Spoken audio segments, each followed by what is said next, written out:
Hi,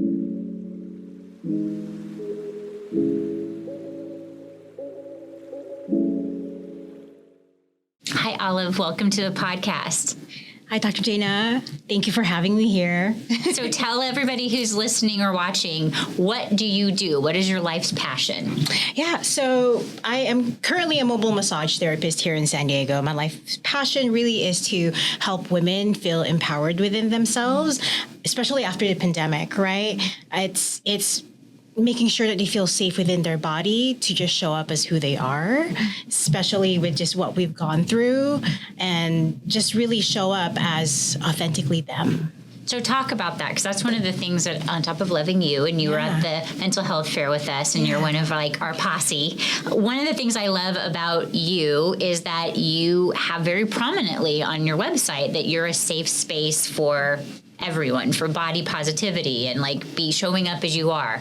Why, if somebody's listening at home, like, why does that matter in massage therapy? Talk about that. No, for sure. I think that's coming from my own personal experience, right? Culturally, I'm Filipina. Culturally, societally, there's this expectation of how to look like and how we should be and how we should present ourselves to, one, assimilation, right? And also, two, is culturally, societally, there's also expectation of how women should be. So when I say come as you are, like literally come as you are. Since I'm also a mobile massage therapist, women tend to also say, oh, I got to clean up before I go. I'm just like, no, just come as you are. As long as we're safe on the table, you're safe on the table, I can go around it, then you don't even have to shave your legs, you know? That's okay. So people think, though, I mean, because there's some people listening who will be like, what? I didn't know that I was supposed to be prepping for this. Right. And some of them do, right? I think there's just expectation of how they should show up. So that's why I just say, come as you are. As long as you're safe, you and I are good, then show up as, you know, just who you are and who you're meant to be, and we'll just make it work. So how did you get into this work? This is a pretty specific passion.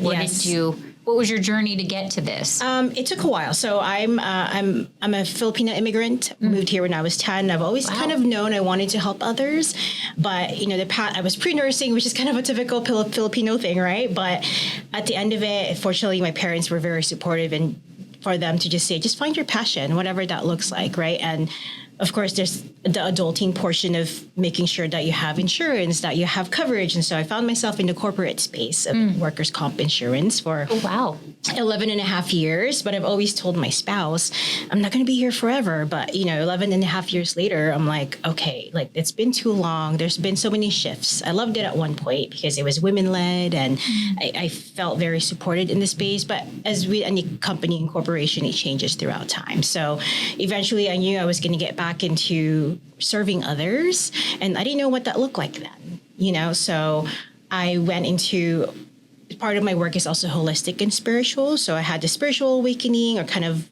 moved back in that journey of what it looks like to be spiritual. And so I went on a 10-day Vipassana meditation. Wow. Very intense, but it's an amazing, free for everyone, really. They provide food for you. They provide accommodation. It's vegetarian food, but it's work. And I've known about it from my brother. He's been doing it for years, and I knew it was going to be an intense kind of situation where you're just in your head space, right? You're supported there. But that was when I realized, hey, maybe look into massage. Because in the Philippines, you know, we have holistic modalities, right? Or I guess you would say techniques that were brought down from families. So one of them is hilot, which is healing touch. So that's what it means. And so within my spiritual kind of deepening and reawakening, I guess you would say, because when I assimilated here, everything kind of got shut down because I needed to make sure I was safe enough to live here as a 10-year-old little girl, right? Survival mode, exactly. Yeah. And so when that reawakened, talking to my parents and family, I realized that we've always had this gift of touch. And I grew up with my dad massaging us, you know, like, hey, we have aches and pains. And that was his love language too, of just touch. And I've always felt like I had this gift, but I just didn't realize that I could pursue it as an adult, right? And so when I went into this journey and I went to the Vipassana meditation, I had this vision of go onto this path, look into the different schools. And that started maybe 2018, 2019. And then I graduated within the pandemic 2020. Rough. As a massage therapist. Yes, and like the touch, right? And so I ended up going back to school too, like physically, even though I finished the course, I'm like, I don't feel competent enough if I don't touch enough bodies, right? To make sure that I'm confident in making sure you have to do like an internship. Oh yeah, that's part of the school, thankfully. Okay. Yeah. I went to Pacific College of Oriental Medicine, but now it's Pacific College of Health and Science. So they thankfully also they provide services for community to just go there, and you get your hours there as well, and also your experience. Was there people still willing to do that during? At the time, no. That's why I ended up going back when they kind of opened up. It was very, stringent, making sure everything's in protocol. That's why I'm like, okay, like we're going to do this, right? Much more so because people needed the sense of touch, right? When everyone was just so separated. And so that's how mobile massage therapy for me kind of came about serendipitously, I would say, because it started with friends and family who still needed that care, but they wanted to make sure that they see everything that's going in. I was sanitizing everything, so I came in, I leave like I was never there, but at least they come out of it very relaxed, nurtured, and just felt held. So what do you think is the difference between those of us that are almost frightened to have a massage versus those of us that like, that is like number one priority self-care? Is it a willingness to be vulnerable? Because I feel that massage is a very vulnerable experience with your massage therapist. What do you think is the difference about why it makes it so palatable to some and some are like, nope, not going to do this? Right. I think people have an idea. That's why I say body work as opposed to massage. Because when they say massage, you're like deep tissue, you're in there, right? But there's also educational portion about that in terms of deep pressure versus deep tissue, right? When there's pressure, you're just adding more pressure and you can still go in between the layers of the muscles, the fascia, right? But when they say massage, people think otherwise. And also coming from an Asian American background, there's also fetishization behind it too, to be honest, right? True. That people don't think about. Sure. For my safety, kind of just adding that in. But when we think about massage versus body work, people have connotations behind it. They have ideas or expectations. And I think there's kind of this qualm behind that, like, oh, well, what is it? Like, I don't want to be touched, right? And I think that's why I really emphasize body safety or feeling comfortable within not just your body, but within my space and how I provide that for you. Because yes, like there's already a lot of women, especially who is majorly my clientele, who feel very insecure about themselves, right? I don't want you to see my arms or my pits or like, it's dark or it's hairy. I'm just like, no, like we all have the same anatomy, So you're giving them the ability to be touched in a non-sexual way, in a way that 100%. Someone has never been possibly able to give them that space just to relax. Because if you're having sex with your partner, you're like, oh my God, is my thigh too much? Or am I holding myself in the right way? Right. But when they're hanging out with you, it's like they get to relax. They don't have to be self-conscious. And I'm very transparent. I also try to be very trauma conscious. One with how I provide aromatherapy, for instance, knowing that, scent can also be activating for people, right? Yeah. And when I perform my services, for instance, I'm very conscious of I touch specific spaces so that they know, hey, I'm moving here to your arms, moving to your legs. And even beforehand, I tell them what the expectations are. Depending on how it's showing up, it's usually low back, shoulders, right? Sure. Those are like the biggest thing.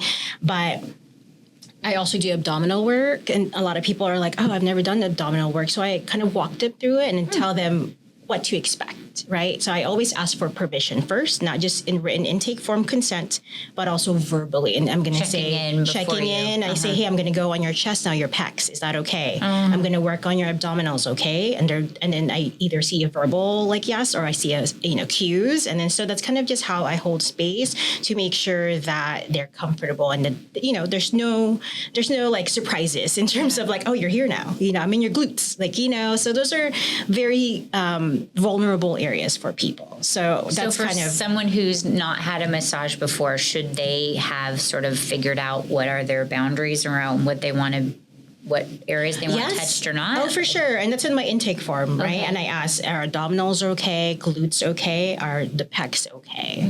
And any other areas that I should be aware of. Maybe they have injuries on their legs, right? Or they just had a sprain. I'm like, all right, like how long ago have you had that? You know, did someone get a whiplash? I'm like, yeah, this was yesterday. I'm like, no, go to the doctor first. Make sure you're okay before I work on you, right? So there's definitely, for me, there's protocols that I have in place beforehand to make sure that they feel good. And some people have had conversation beforehand. They call me and they're like, hey, I have more question about what you do. So when I say body work, it's not necessarily just how massage is. I also incorporate the intuitiveness, the holisticness, which is craniosacral. So we call that like your inner physician. So what I usually say is, right, like we have this innate ability to heal ourselves, but sometimes we just need an outside, facilitator to get us there. And so that's when I bring in all my different modalities to kind of see what works. And if it doesn't, then hey, let me refer you to people that I know and I trust to see if they can help you along the way. So if somebody is preparing to have a massage for the first time and they're not comfortable with what's happening in the body work, how would you recommend that they talk to the practitioner? I think they can, I think it's making sure that you know that you're in control of your session. Okay, because we get intimidated that this is the person that's in charge and they know what they're supposed to do and I'm not supposed to speak up. They have a master plan. Right. No, like I think that's first and foremost. I usually also remind folks, if you've never gotten massage before, this is your session, you're paying for it, you're in control, right? Like if a pressure is like too heavy, for instance, it's too deep, you're like, oh, you're in pain. I'm like, don't just like arm up, right? Because then your body's not going to welcome it. Because then you're going to tense up. You're going to tense up. You're going to come out worse at the end of it, maybe bruise. And sometimes that could be a part of the situation too, depending on sports, right? Sports massage, they move you around, they do stretches. Yeah, you'll get sore. But if you're not happy and you're not really relaxing into what your expectations are, definitely speak up because it's your session and that's part of this whole consent, right? And making sure that you're using your voice.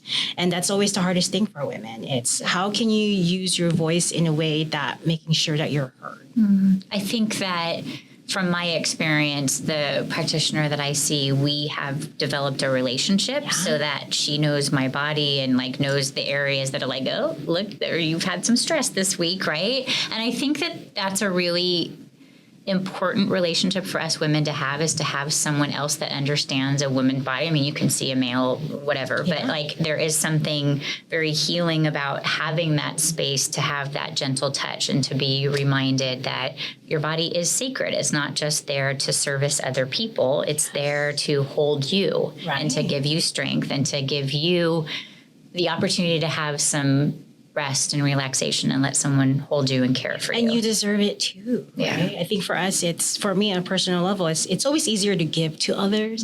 But when it came to taking care of me, that was the hardest thing. Like before I got married, this was 10 years ago, I was heavily into the activism world. And so I was giving to community and the burnout was real, right?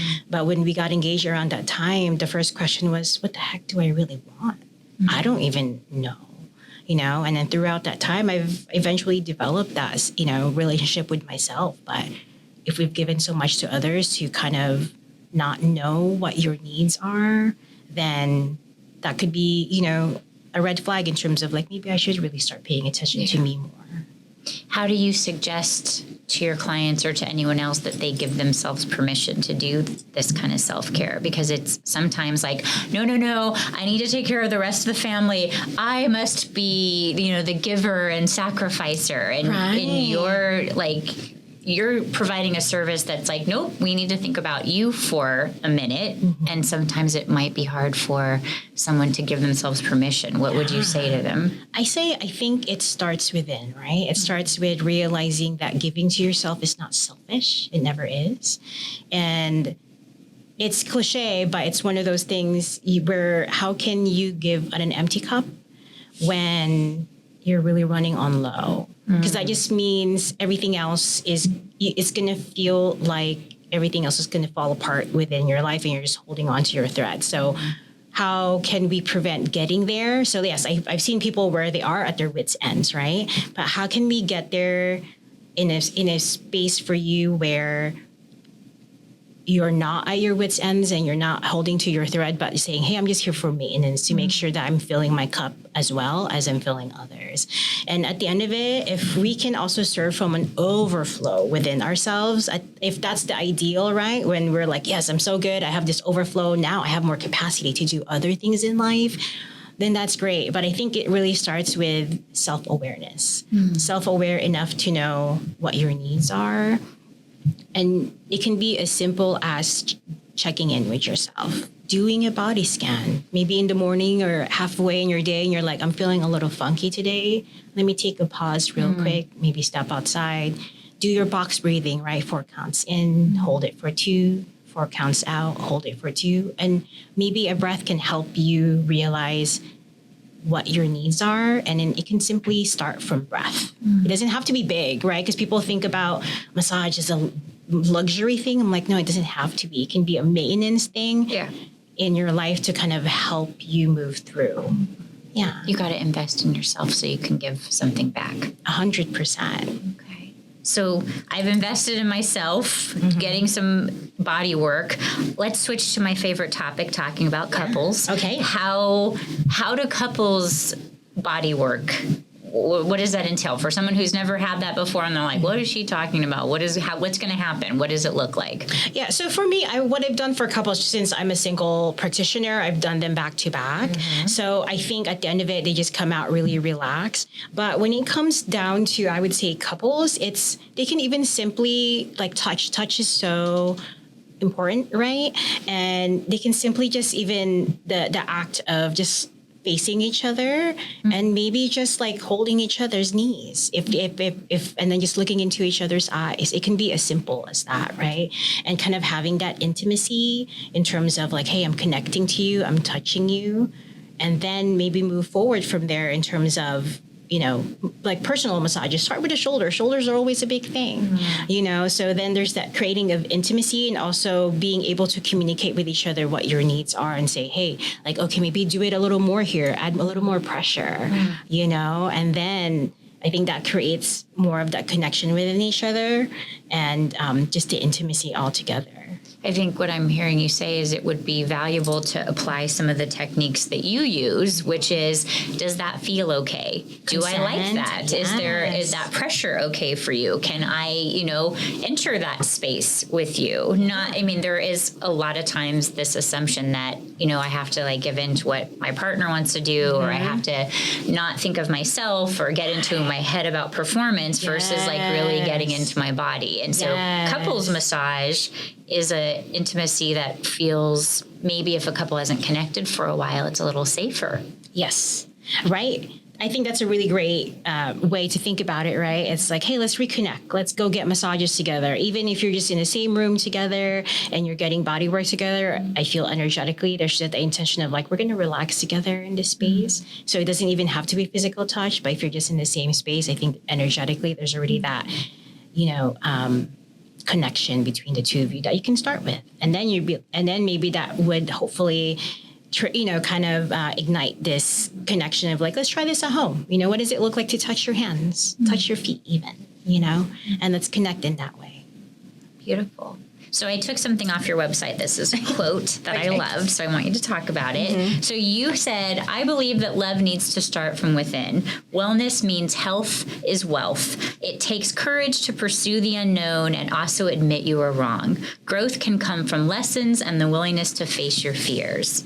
Are you like a therapist in training? Because that was beautiful. Tell me about the inspiration for that quote. So those were, I believe I took the values in my life. And so I kind of combined them together to kind of see as my approach in terms of my life approaches, right? So we all have adversities in life. We all go through struggles in life. But for me, it's, okay, how can I turn this around in growth and be a better person for others. Like I stated earlier, I was more heavily in community work. So that's where I'm going back into now again, and saying, how can I go back in serving community in a holistic way, but also making sure that I'm also cared for this time around, because burnout is really real, right? So how can I take care of myself gently, giving myself grace, that's always the hardest thing because I can be in my head all the time. So I think with that quote, it's more, we go through all these life situations, but how can I not only better myself for me and serve others, but also making sure, as an example, making sure I'm serving myself too. I love that. I love you are such an inspiration because a big part of being in a relationship is feeling solid and complete and whole yourself. And you do such a nice job of representing self-care and the ability to be strong in yourself, but also be open to what's happening in your environment and not turning away from it, not shutting it down and holding space for it. So I am really grateful to know you and to have you sort of inspire all of us to be a better version of ourselves. So thank you so much for coming on. Thank you for having me. It's been a pleasure.